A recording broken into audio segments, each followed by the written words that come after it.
New text messages show anti-Trump FBI agent trying to collude with Fisa judge by Amy Moreno for TruthFeedNews.com.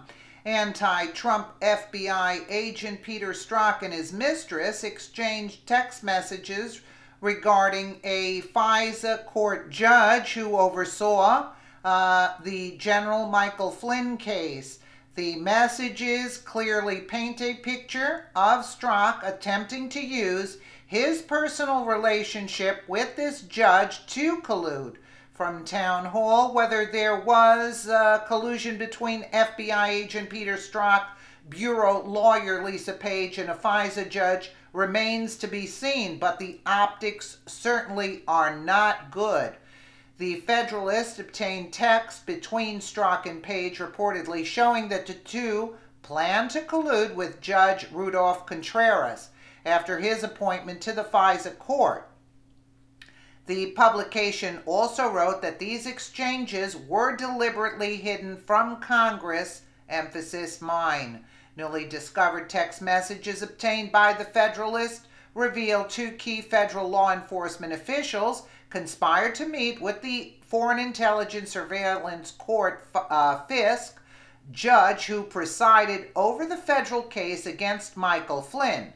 The judge, Rudolph Contreras, was recused from handling the case just days after accepting the guilty plea of President Donald Trump's former national security advisor, who was charged with making false statements to federal investigators.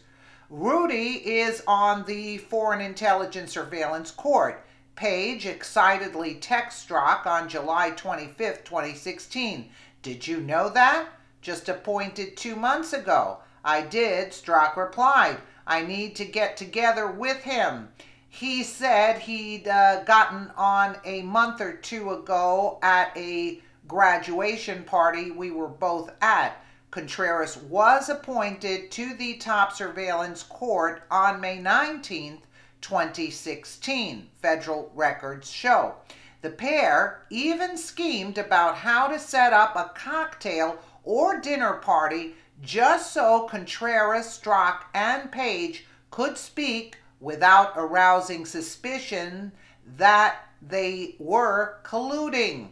Strzok expressed concern that a one-on-one meeting between the two men might require Contreras' recusal from matters in which Strzok was involved. Redacted suggested a social setting with others would probably be better than the one-on-one meeting, Strzok told Page. I'm sorry, I'm just going to have to invite you to that cocktail party.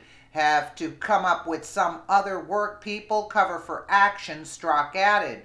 Why more? Page responded. 6 is a perfectly fine dinner party. It is not known whether the proposed party happened as planned. I'm sure it did. It's all part of a long saga of impropriety and unethical behavior concerning top officials at the FBI. Strzok was a top counterintelligence agent at the Bureau, being involved in 2 highly sensitive investigations in 2016. One involving whether former Secretary of State Hillary Clinton mishandled classified information sent through her unauthorized and unsecured email server. The other signing off on the counterintelligence probe into whether there was collusion between the Trump campaign and the Russians, the latter of which is now being headed by Special Counsel Robert Mueller.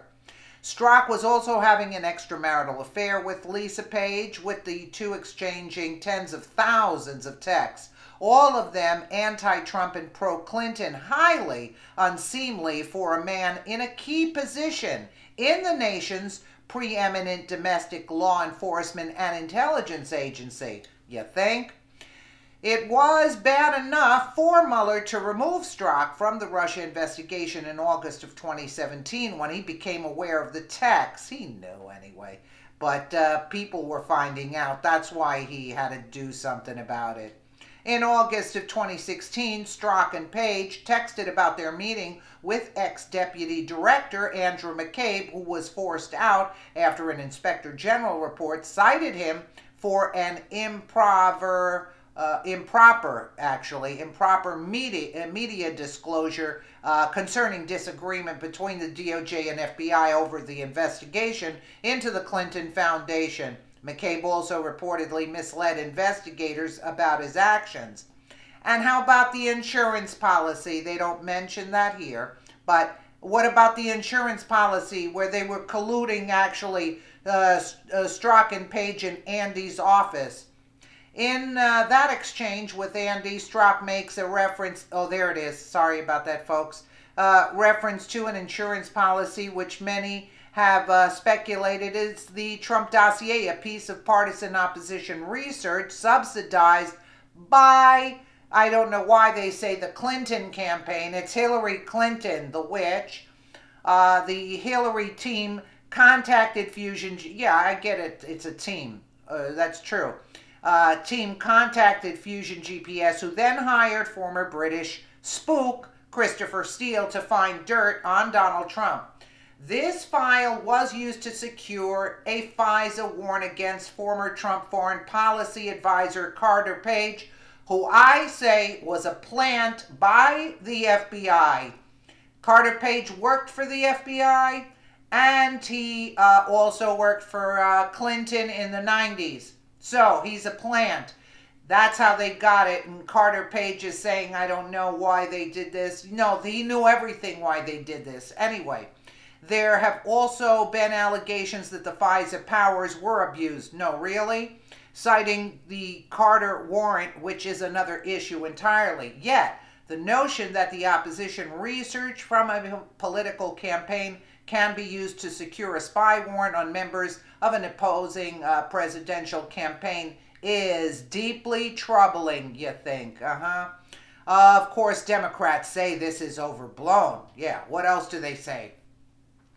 On top of this, there were other texts that show Page and Strzok were concerned that the Bureau was going too hard on Hillary during the email probe. Strzok was also made aware that an analyst found a possible breach in the server. There was no follow-up. And there were other communications reportedly showing the two discussing how to skirt federal records protocols.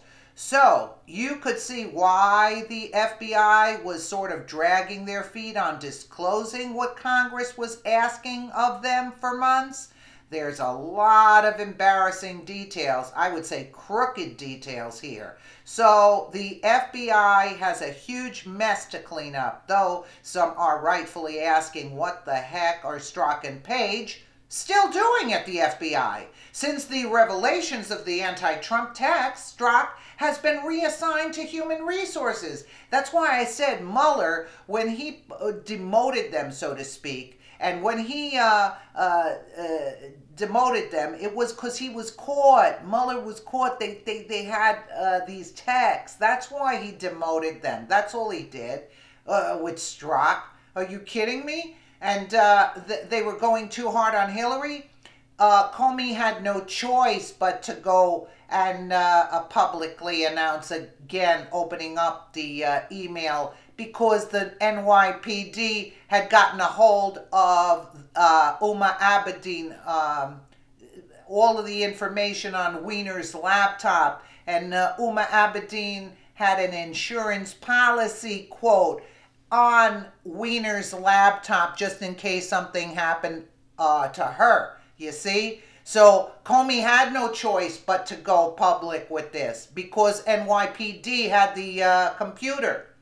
And what the NYPD in New York were saying, that they were frightening, there was frightening information on that computer, that they were crying also. So what does that tell you, folks? And you know how much of that was swept under the rug? You have no idea, and I have no idea. But just that alone, it's enough to tell you what it was on that computer, you see? And Uma used Wiener to hold on to that computer, but nobody thought that they would have caught Wiener with his pervy crap that was going on his computer where they caught him. But Uma had Wiener as the backup just in case something happened to her. Why would she put all the information on insurance policy on Wiener's laptop? It was referenced under Wiener's laptop. So you can imagine what kind of information was there, and you can bet that Comey swept most of that under the rug. Most of it, I would say all of it. And then Strzok is saying that they went too hard on Hillary. Hillary should have been arrested on the spot, just what was on Anthony Weiner's computer. But that's why she's so arrogant, because she had everybody and anybody under the sun working to cover her butt, you know? So let me know what you guys think in the comments below. And again, thank you so much for watching.